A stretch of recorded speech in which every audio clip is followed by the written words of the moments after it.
Bonsoir, Monsieur le Premier ministre. Bonsoir, Madame Lapix. Bonsoir, Monsieur le Premier ministre. Bonsoir, Monsieur Boulot, et bienvenue à Matignon, bienvenue aux Français qui nous écoutent, surtout d'être là ce soir. Merci de nous accueillir à l'Hôtel Matignon. C'est, je crois, quasiment inédit, ou en tout cas extrêmement rare. Et c'est peut-être la dernière fois que vous avez cette occasion. Alors, pensez-vous qu'il y a une toute petite chance que demain, la motion de censure ne soit pas votée et que votre gouvernement y survive?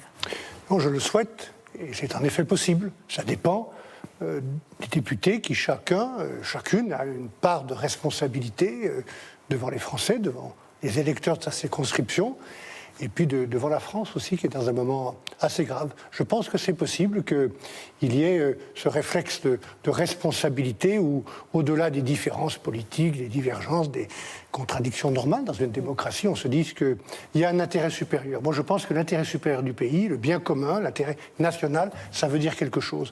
Et souvent, ça veut dire quelque chose, comment dirais-je, plus pour les Français que je rencontre tous les jours, la semaine dernière encore à Limoges ou dans la rue, qui ont la lucidité de savoir que la situation est grave, qu'il faut faire un effort. Parfois, un peu plus de lucidité. Ils sont plus à la hauteur que certains hommes et que certaines femmes politiques. S'il fallait quantifier, donner un pourcentage, à combien estimez-vous vos chances de survie politique demain à cette motion de censure? Monsieur Boulot, ce n'est pas une question de survie politique pour moi. Non, pour la... Vous savez, je suis dans ce bureau depuis 3 mois, presque jour pour jour. J'y suis arrivé il y a 3 mois, le 5 septembre, en me disant que je pouvais partir le lendemain matin parce que la situation politique est tellement compliquée. C'est la première fois depuis 58, depuis 60 ans, depuis le début de la Ve République, qu'il n'y a pas de majorité du tout. Et aucune majorité possible entre 3 grands groupes, même si celui qui me soutient est le plus nombreux, avec 220 ou 230 députés. Donc je sais que c'est une situation fragile et éphémère. Et pour tout vous dire, je suis fier de servir, je suis honoré, très honoré d'être, c'est un mot important, le mot d'honneur, pour d'être Premier ministre. Mais les dorures qui sont autour de nous, les voitures officielles, les ordres de la République, je m'en fous. C'est pas le sujet. C'est pas moi qui suis en cause. Ce qui se passe dépasse très largement ma seule condition. Oui, mais vous espérez le soutien de qui? Qui viendra à votre secours? Marine Le Pen a expliqué qu'elle voterait la motion de censure. La gauche aussi, vous espérez quel soutien? Nous verrons comment chacun va prendre sa responsabilité. D'abord, une motion de censure, c'est pas un vote pour ou contre Barnier. C'est pas un vote indicatif, c'est pas un vote artificiel, c'est un vote sur un texte. Si vous me permettez, juste pour la bonne information de toutes celles, tous ceux qui nous font l'amitié de nous regarder. Voilà le texte de la motion de censure rédigé par M. Mélenchon et ses amis. Il y a 3 pages avec une liste de noms et on parle souvent de respect. Mme Le Pen me dit qu'il faut la respecter. Moi, je respecte tout le monde, comme le groupe socialiste. D'abord, je respecte aussi mes propres amis des 4 groupes du socle commun, Ensemble pour la République, les Républicains, ma famille politique, et je suis fier d'y être resté fidèle, Horizon et le Modem. Bon. Et puis, il y a d'autres groupes de l'opposition qui ont dit, nous sommes dans l'opposition, nous opposons au gouvernement qui vient de se mettre en place, et j'en prends acte. Mais je respecte tout le monde. Puisqu'on parle de respect, je voudrais juste vous lire une phrase de cette motion rédigée par l'extrême gauche et par M. Mélenchon. Pas uniquement par l'extrême gauche, par la gauche social-démocrate également. On sait bien que c'est qui tient la plume. Hein. Oui, enfin, on sait bien aussi qui approuve ce texte. Et qui risque de l'approuver demain. Et puisque Mme Le Pen souhaite du respect, la question que je me pose, c'est est-ce que, en lisant ce texte, les électeurs, les électrices, 11 millions d'électeurs du Rassemblement national se sentiront respectés par le vote de leurs propres députés. Vous pouvez lire que dans cette rédaction de l'extrême gauche, nous avons fait le choix du barrage à l'extrême droite. Le Premier ministre a cédé à leurs plus viles obsessions, parlant des électeurs. Est-ce que c'est du respect? Non, ce n'est pas du respect. Les électeurs du Rassemblement national souhaitent que les élus RN votent cette censure. C'est pour ça d'ailleurs qu'ils vont le faire. Je ne suis pas sûr que dans les jours qui viennent de s'écouler, il n'y ait pas davantage de responsabilité parmi les électeurs, parce que nous avons aussi des rencontres avec des électeurs. Nos propres électeurs sont des Républicains, quelques-uns sont allés voter pour les électeurs, les élus du Front National, et nous savons bien qu'ils ont bougé, ils sentent qu'il ne faut pas de chaos, qu'il faut de la stabilité. C'est ce que moi j'entends tous les jours. Bon courage, tenez bon, on a besoin de stabilité, même des gens qui ne partagent pas mes idées. Très concrètement, Monsieur le Premier ministre, il reste peu d'heures. Est-ce qu'entre maintenant et demain, 16h, vote de la motion de censure, est-ce que vous allez bouger? Est-ce que vous allez, par exemple, faire un geste pour les retraités, geste qui est demandé par la direction du Rassemblement national, et plusieurs députés du Rassemblement national disent « Ah, si le Premier ministre bouge sur ce point-là, la réindexation des pensions de retraite en fonction de l'inflation, alors nous ne voterons pas la motion de censure. » Je vais répondre à votre question qui est très importante, notamment s'agissant des personnes les plus fragiles et les plus modestes. Mais je voudrais quand même juste rappeler que ce texte rédigé par l'extrême gauche pourrait être voté par des députés du Rassemblement national demain, qui doivent savoir ce qu'ils votent et rendre des comptes. Parce que ce n'est pas seulement ça qui est derrière ce papier. Il y a aussi la décision récente du groupe d'extrême gauche de faire une proposition que j'ai ici pour abolir le délit d'incitation, d'apologie du terrorisme. Oui, quelques jours après le tragique anniversaire de Bataclan. Mais revenons et puis au concret. Non, je termine parce que je veux dire qu'il faut savoir qui va être avec qui et qui va être solidaire de qui. Des députés d'extrême gauche, cet après-midi, j'étais à l'Assemblée nationale, comme des dizaines d'élus, et je rendais hommage, après la présidente de l'Assemblée, à M. René Coineau, député d'Ille-et-Vilaine, ancien maire de Saint-Malo. Et au moment où nous lui rendions hommage, il y a des gens qui se sont mis à hurler « on s'en fout ». On s'en fout. Ces gens n'ont pas de respect. Oui, mais la logique de la logique de la Ve République, c'est pas que ces gens-là, qui sont vos opposants, soient d'accord entre eux. Leur point d'accord, c'est qu'ils sont dans des accords avec vous et qu'ils veulent faire chuter votre gouvernement. Oui, mais il faut savoir sur quoi ils se mettent d'accord. Je réponds à votre question, M. Boulot. D'ici demain, ferez-vous un geste pour les retraités demandé par le Rassemblement national? Mais on n'est pas dans du marchandage, on n'est pas dans du chantage. Il y a eu marchandage.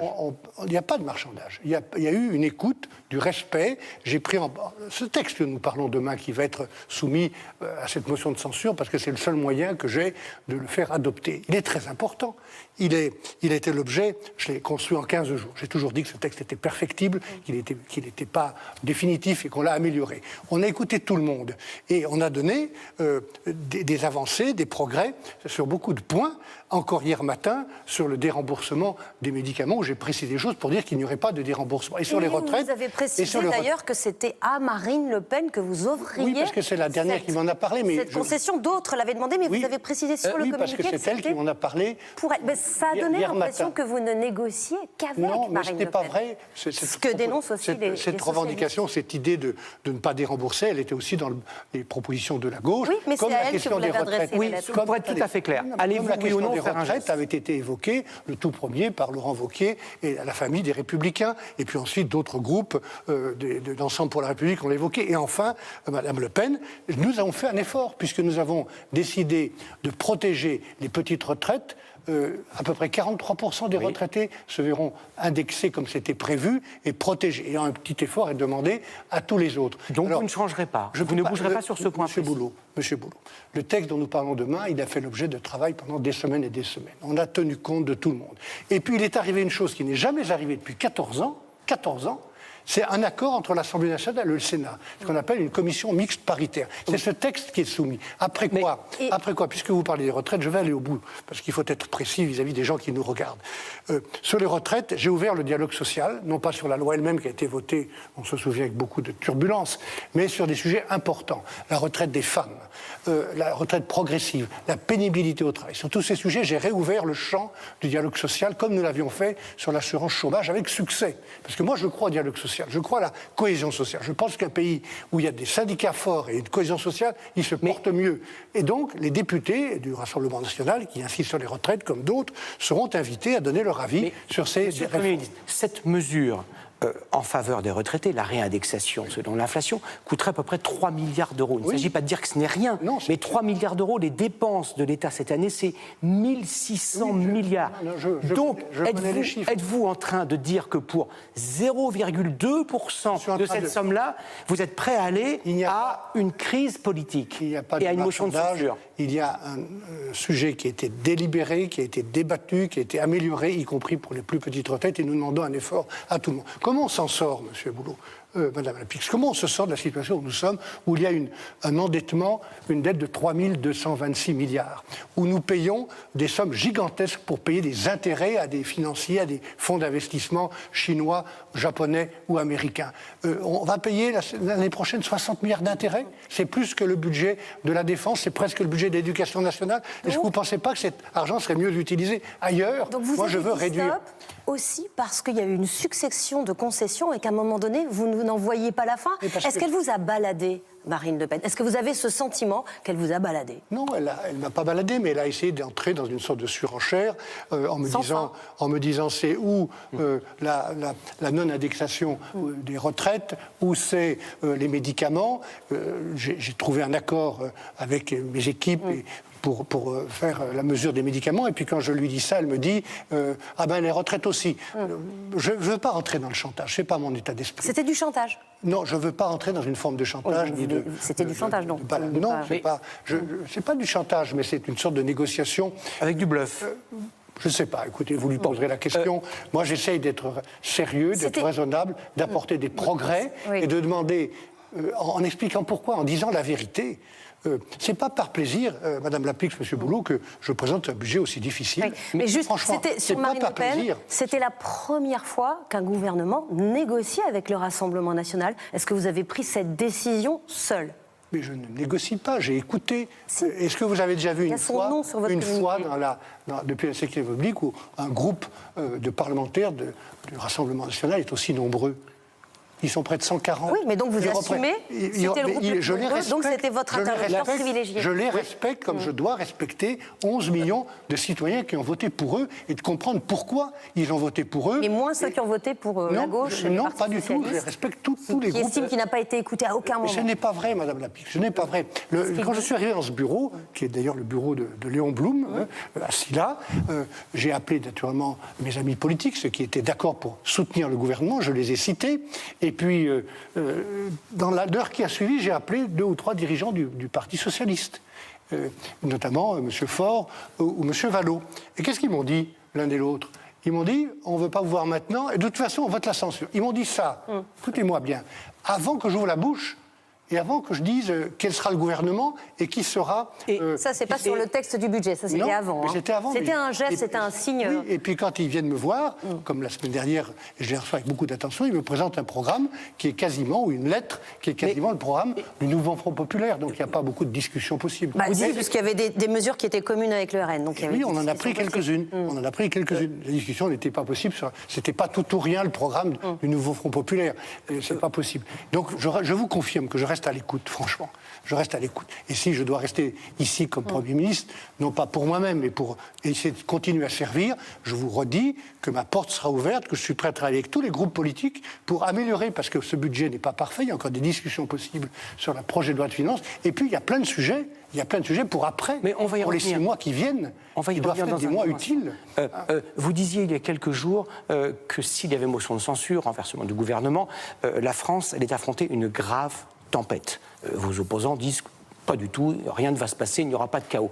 Ce soir même, en visite en Arabie Saoudite, le président Emmanuel Macron dit rien de grave ne va se passer, n'ayons pas peur.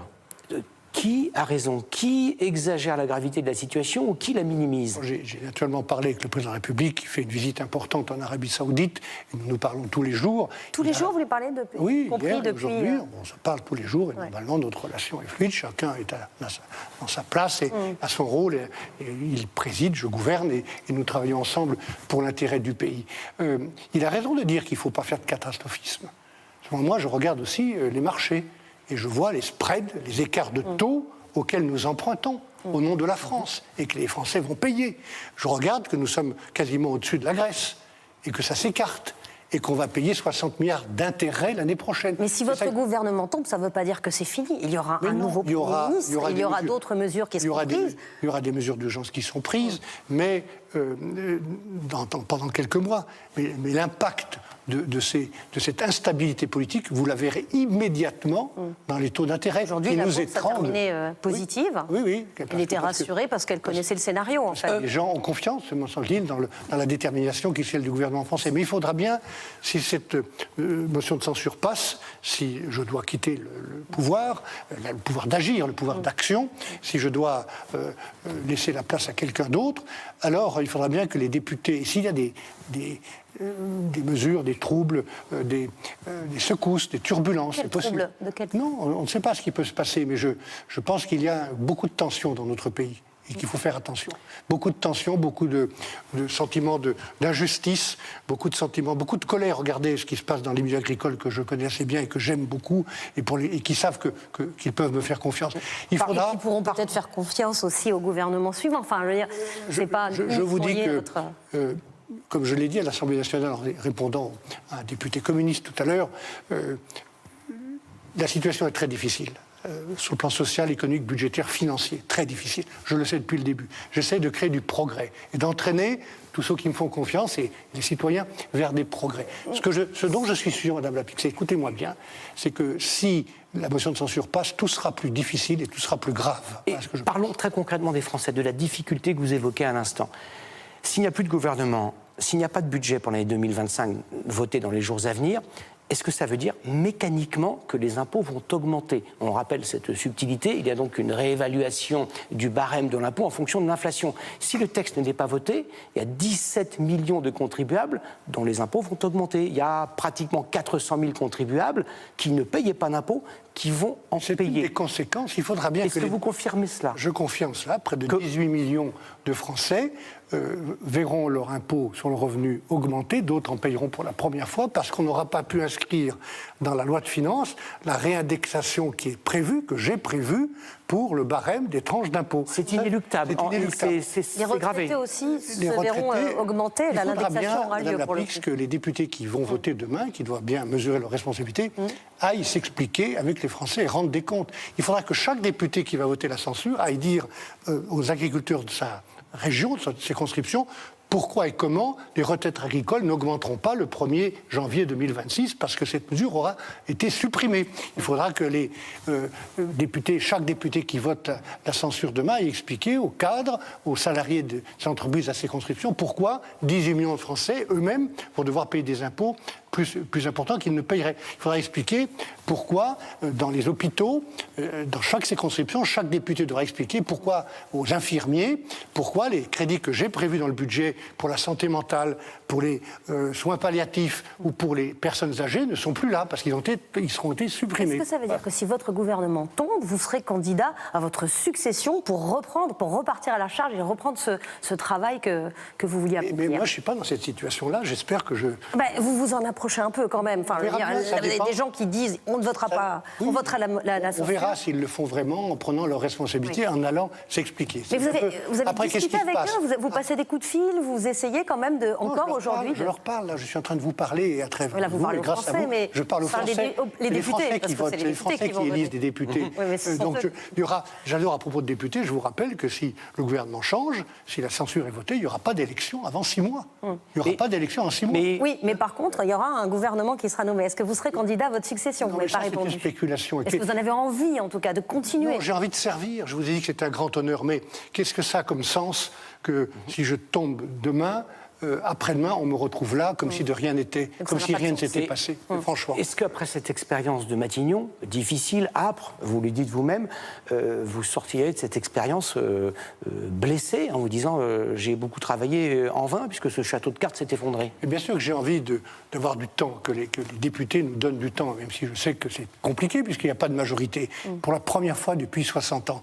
Donc il faut du temps pour freiner la dépense, retrouver notre crédibilité ou la consolider au niveau international, ne pas accumuler sur la tête de nos enfants, de nos petits-enfants, des dettes qu'ils vont devoir payer en impôts. C'est ça, les dettes d'aujourd'hui, ce sont des impôts pour demain, et puis du temps pour réformer ce pays. Et donc j'ai plein de chantiers.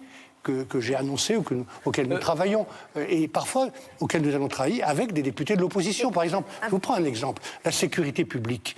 Nous allons travailler, le garde des Sceaux, Didier Migaud, le ministre de l'Intérieur, Bruno Retailleau, ont ensemble décidé, avec mon soutien, de lancer un grand plan contre la criminalité organisée et les trafiquants de drogue. Sur quoi il s'appuie? Il s'appuie sur une proposition de loi de 2 parlementaires, un socialiste, un républicain, qui ont travaillé ensemble sur une proposition de loi que nous allons mettre en œuvre. Que faudrait-il faire pour que le pays retrouve la stabilité politique qu'il a perdue? Peut-être que je continue. Mais ça, c'est une forme de stabilité. Est-ce que pour apporter un peu de stabilité, ou en tout cas un nouvel élan, on pourrait imaginer la démission du président? Je le dis parce que certains venus de votre camp, des LR, l'envisagent, l'appellent de leur vœu. Je pense à David Lisnard encore ce soir, il y avait Jean-François Copé. Ils estiment qu'il faut qu'Emmanuel Macron se retire, puisqu'il n'y a pas de législative possible avant cet été. Oui, écoutez, il y a sur la cheminée qui est là une photo qui est très importante pour moi. Il y en a plusieurs. Il y en a une des Jeux Olympiques d'Albertville que nous avions organisée avec Jean-Claude Killy et où tout le monde a été fier, comme aux Jeux de Paris, de participer au succès de la France, qui a plein d'atouts. Notre pays a plein d'atouts. Il vaut le coup qu'on se batte. L'autre photo, c'est celle du général de Gaulle qui accueille Konrad Adenauer, le chancelier allemand, en 1963. C'est la photo pour laquelle je me suis engagé en politique. Je suis devenu gaulliste et européen le même jour, patriote et européen, et je n'ai pas changé. Général de Gaulle était le chef de la Ve République. C'est lui qui a voulu ces institutions et qui garantissent une forme de stabilité, et je pense qu'il faut faire très attention à cette stabilité. Pour répondre à votre question, Madame Lapix, je pense que le président de la République, oui, mais peu importe, je vous dis ce que je pense. Bien sûr. Le président de la République, il a été élu pour 5 ans, il a la légitimité populaire, il a été clairement élu, et il est, au nom de ses institutions, l'un des garants de la stabilité de notre pays. Il n'a jamais évoqué avec vous cette hypothèse de pas raccourcir raison, son mandat. Et ni lui avec moi, ni moi avec lui, pour tout vous dire. Parce que c'est pas notre état d'esprit. On est chacun dans notre rôle, et je travaille en confiance avec lui et avec beaucoup de ses amis. Et puis, je reste un homme indépendant. S'il a fait appel à moi, Monsieur Boulot, c'est que je viens d'une famille qui n'était pas celle de la majorité précédente. Est-ce qu'il vous a un peu tendu un piège en vous laissant si peu de temps, finalement, pour présenter ce budget, sachant qu'il a attendu quand même 2 mois et demi avant de nommer un Premier ministre? Est-ce que c'était pas finalement piégeux?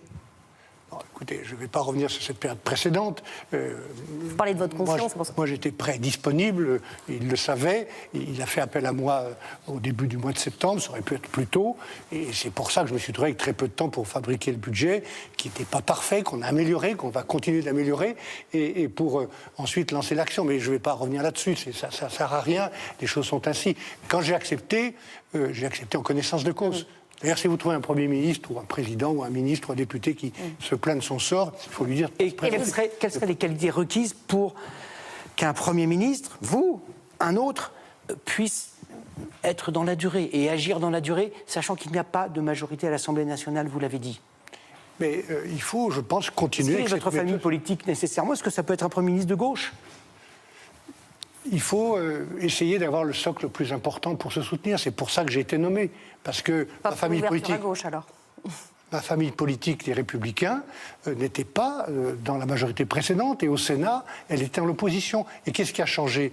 Nous avons un socle avec ces 4 familles politiques qui est le plus important. Il est plus important que le bloc de gauche et plus important que le Rassemblement national. C'est ça ma légitimité. Elle est relative, je le sais. Et au Sénat, sous l'autorité de Gérard Larcher, il y a, pour la première fois depuis 12 ans, une majorité claire qui soutient le gouvernement. Donc après, vous me dites, qu'est-ce qu'il faut comme qualité?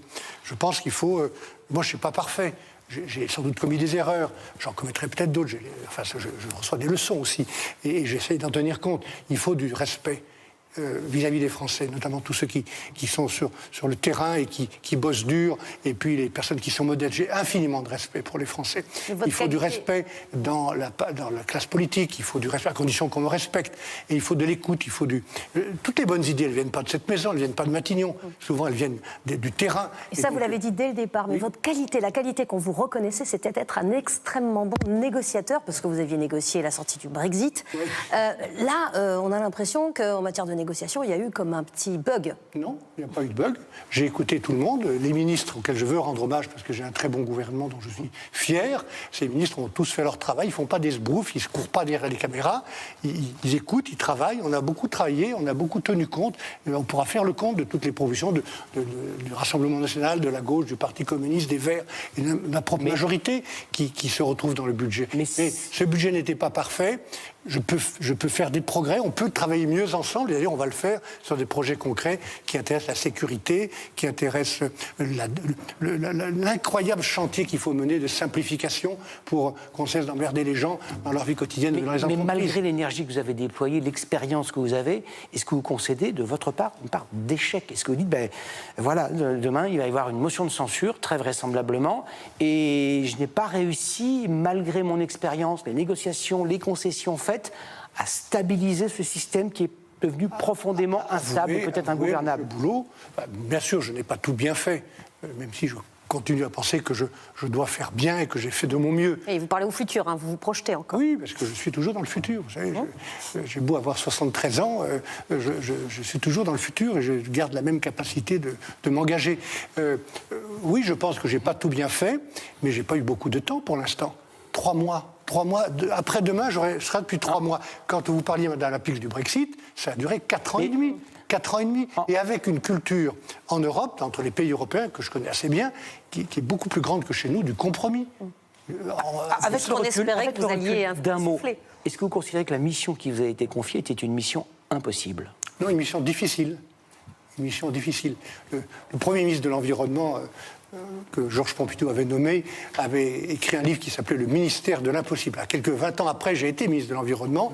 C'est jamais impossible. C'est toujours difficile, notamment dans un moment où il n'y a pas de majorité, où il y a une situation où on n'a pas le temps d'en parler, mais on pourrait parler de ce qui se passe en Europe avec la guerre en Ukraine, ce qui se passe au Proche-Orient, ce qui va se passer avec le nouveau président américain, peut-être une guerre commerciale. Tout ça a des conséquences. Donc le moment est grave, il est difficile, mais l'enjeu n'est pas impossible. Merci beaucoup, Monsieur le Premier ministre, d'avoir répondu à nos questions.